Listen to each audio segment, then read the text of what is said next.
We're once again watching for potential tropical development in the northwestern Caribbean and the Gulf of Mexico, the same area that Hurricane Helene formed. But you may have seen some misinformation about the threat that the system poses online, so I want to address these misconceptions.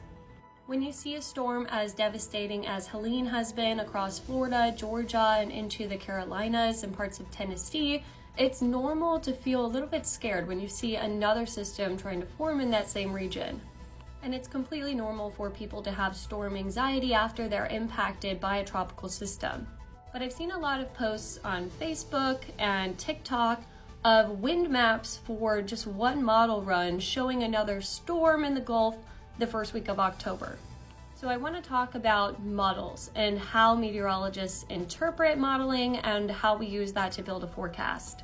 I'm going to start with this graphic though, because what this shows us is this is the area of very broad low pressure that we expect to move into this region in orange and try to come together into a tropical system. This is not a cone, this is a potential development area where we could see a tropical depression form. So what we're seeing right now is called the initial conditions, or what is going to be input into the modeling. Those initial conditions will take into account this upper level low and then all these little swirls and thunderstorm activity. The models that I'm going to focus on that are using these initial conditions are going to be global models, because with tropical forecasting this far out, typically that's what we'll use for the long range.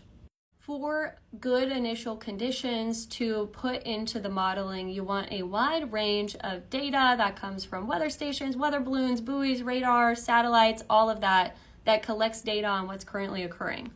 A problem that we have with that is with tropical systems, a lot of this data is happening in areas that don't have a high concentration of data because they're either not in a good network over land or near land, or they're just over water where we don't have a lot of stations to see that data. And sometimes these models don't always initialize correctly, not because the data is necessarily wrong, but it can be sparse, but mainly because the atmosphere is constantly changing and we can't constantly put in that data. So the actual conditions of the atmosphere are always going to be slightly different than that snapshot in time.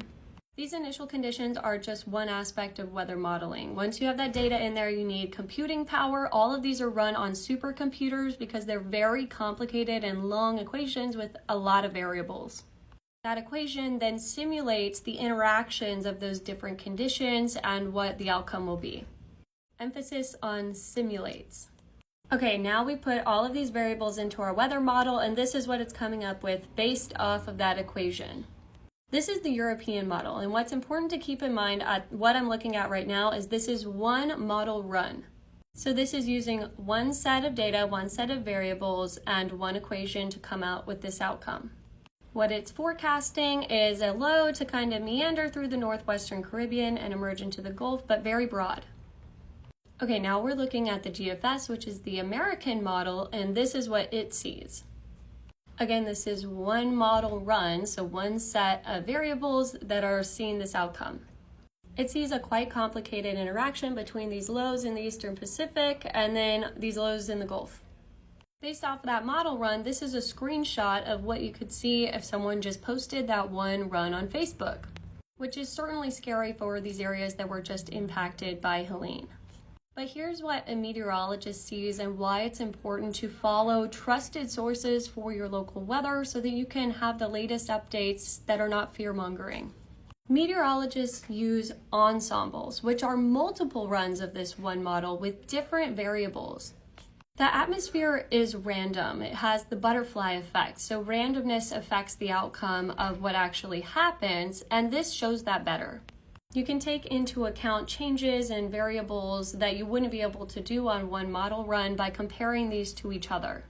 So what I see on these ensembles is we go from very little low pressure to a lot of these yellows and greens popping. So there's pretty good consensus that we do see some sort of disorganized system trying to form, which is why the National Hurricane Center is mentioning it. It also makes it easier to spot the outliers on these runs because you can see that most of these little lows are very similarly placed, but we do have a couple outliers. These are the ensembles of the other model that are seeing this Eastern Pacific low and then a very, very broad low down here, but then they still try to come together in the Gulf. So using that information, The National Hurricane Center has a medium chance of tropical development in this region because that's where the model consensus is. So why is this a medium chance if a lot of the modeling is indicating that we'll see some sort of disorganized system try to form? That's mainly because the system hasn't formed yet. We don't have a center of circulation that we're actually watching. Until there's a center to watch, the modeling is going to initialize incorrectly.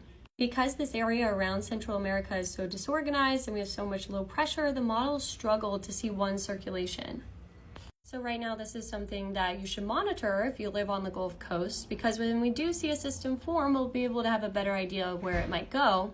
But right now, posting screenshots of one model run is going to be very inaccurate because we don't actually have a center of circulation to initialize the data off of.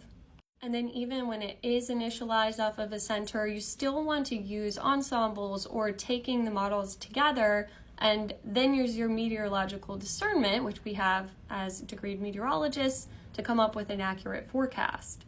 All of this to say, if you are seeing these model runs on Facebook, try to ignore the fear-mongering out there and follow people that are trusted sources of weather, because we're going to tell you what we know. We're not hiding any information about a storm that could happen. These forecasts also can change as we're seeing things come together, and sometimes different atmospheric variables may not happen that the computer modeling sees happening. So that's why it's important to keep checking in on these tropical forecasts.